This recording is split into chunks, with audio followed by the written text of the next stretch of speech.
Salut à tous, bienvenue à Causerie Universelle, une production de Reggae Universel. Le sujet en question aujourd'hui est bien l'histoire d'un homme admiré ailleurs, mais assez méconnaissable pour son pays. Benito Sylvain, une histoire cachée. Mais avant, n'oubliez pas de vous abonner à la chaîne et d'activer la cloche de notification pour ne rater aucune de nos prochaines vidéos.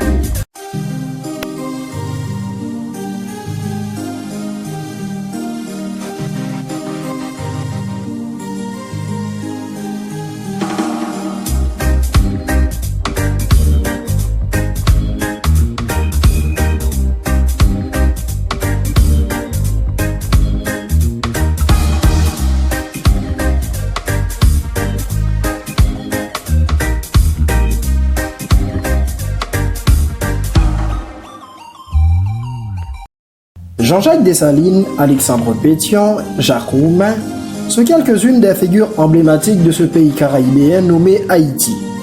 Malgré l'extraordinaire histoire écrite par ce pays au début du 19e siècle, il continuait à se faire aimer par les combattants pour la liberté d'année après année. Nous voilà à la fin du 19e siècle avec la naissance d'une nouvelle figure, mais apparemment oubliée par les historiens haïtiens.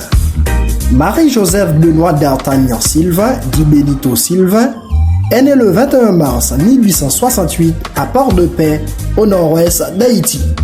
Après des années d'études classiques en Haïti, Benito Sylvain est envoyé en France, plus précisément à Paris, au collège Stanislas, et obtient son baccalauréat juste avant de tenter d'entrer vainement à l'école navale, puisque l'école cessait l'accessibilité des élèves étrangers. Il fait des études de droit et obtient sa licence en 1894. De 1889 à 1890, il est secrétaire à la légation d'Haïti de Londres. En 1890, il devient journaliste et fonde à Paris un journal hebdomadaire dénommé La Fraternité, organe des intérêts d'Haïti et de la race noire, qu'il dirige pendant 7 ans. En 1893, il est récompensé par la grade d'enseignant de vaisseau de la marine de guerre d'Haïti. Et cette même année, il a assisté au congrès anti-esclavagiste de Bruxelles qui marque la renaissance de la dynamique abolitionniste. En 1894, il fonde le cercle de l'Union fraternelle dans le but d'organiser les étudiants haïtiens en France. À côté de tout ça, Benito Sylvain est un homme bien plus grand. Et voilà pourquoi.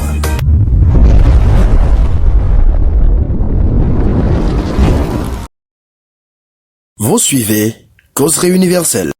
Bien avant d'être récompensé en Haïti, Benito Sylvain avait déjà obtenu en 1891 l'Alliance française en Haïti. Ensuite, il se fait admettre à la Société d'ethnographie de Paris en 1893 et obtient l'année suivante la création de comités oriental et africains qui dénoncent avec véhémence les exactions coloniales en Afrique. Il a même suscité des joutes verbales extrêmement vives avec certains missionnaires catholiques. À la fin du 19e siècle, les pays de l'Europe occidentale font conquête en Afrique et l'Éthiopie était visée par l'Italie qui envoie ses troupes militaires commandées par le lieutenant-général Oreste Baratieri. Vaincu par l'armée de l'empereur Ménélique II le 1er mars 1896 à Adoua, les Italiens sont contraints de laisser le territoire éthiopien. Un an plus tard, Benito Sylvain part pour l'Éthiopie en vue de rencontrer l'empereur Ménélique II. Dans son journal de route, 3 séjours sont mentionnés en Éthiopie entre 1897 et 1906. Dans un premier temps, il aurait conseillé l'empereur de ses relations avec les puissances européennes et renseigné sur la diaspora noire en Europe, en Amérique et surtout dans les Antilles. Dans un second temps, il se présente comme aide de camp de l'empereur.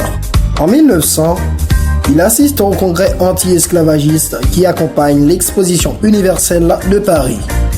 Après avoir soutenu sa thèse intitulée « Du sort des indigènes dans les colonies d'exploitation » en 1901, il sort un ouvrage dont la thèse constitue la première partie où il fait l'histoire de la traite des Noirs et de leur abolition dans la première moitié du 19e siècle.